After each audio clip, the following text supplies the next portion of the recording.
Hello, it's Amanda here from New Directions, and today we're going to have a look at our new hair care mask with hair specialist Sam Overton from New Hair and our model Abby.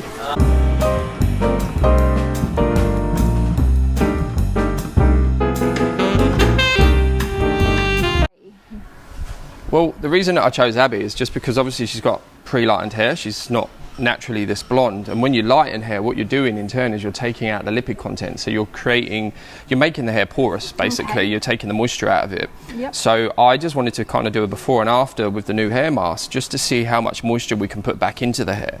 Overall the hair is not in too bad condition, but it's just a little bit dry through here. Yep. And regularly speaking, when you apply a hair mask, you'd normally do it to the mid-lengths and ends, because that's the most porous part of the hair. Yep.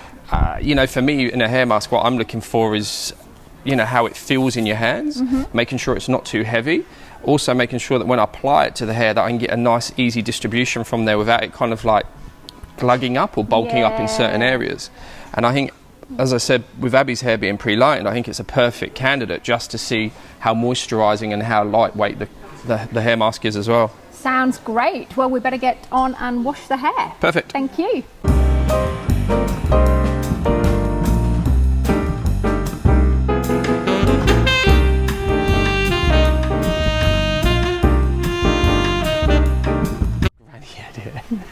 Okay, so the hair is now washed and we're ready to apply the hair mask. So over to you, Sam. Thank you.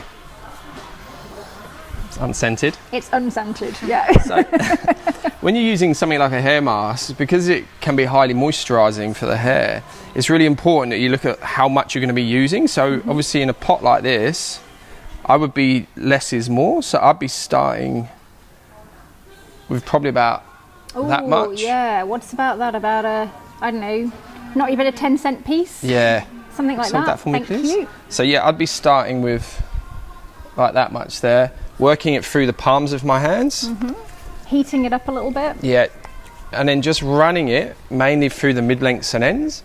Obviously, because your scalp is, that's where your sebaceous glands are, and obviously your scalp is quite oily naturally, and it's conditioning it. So your hair is only really alive from that part, from about the first couple of inches. Then further down is where you need to put the moisture. So I I tend not to put hair masks and conditioners on the scalp because I don't want to put any excess moisture in there or oil. Sure. So once I've rubbed it all through my hands, I then work it through the tips of my fingers and then use my hands as big combs. Okay.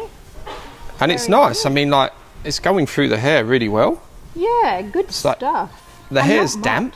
Yes, yeah. So, I mean, distribution of it's quite nice. I'm just going to add a little bit more. Sure. So in terms of how wet or damp the hair has to be, so you wash it and then towel dry it to just a little bit, or? Yeah, I mean, that's what I would do when I'm working with like a hair mask at the basin or a conditioner or a treatment, anything like that.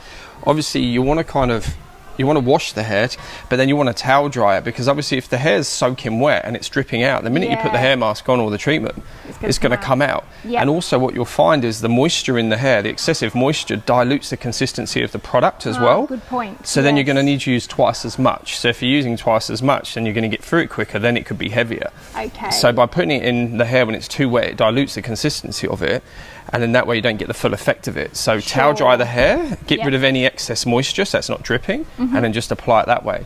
Also, a good thing to do is use a comb, but the wide teeth of the comb, so you've got no tension, and that way we're just combing it all the way through and just helping to evenly distribute the product throughout the entire head of hair.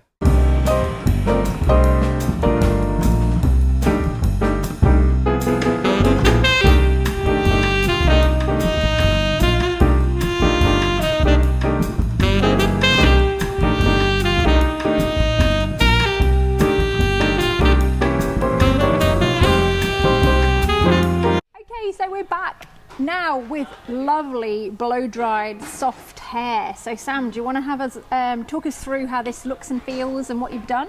Yeah, so what we've done is we've just gone through, washed off the product. I just rough dried it on a medium heat.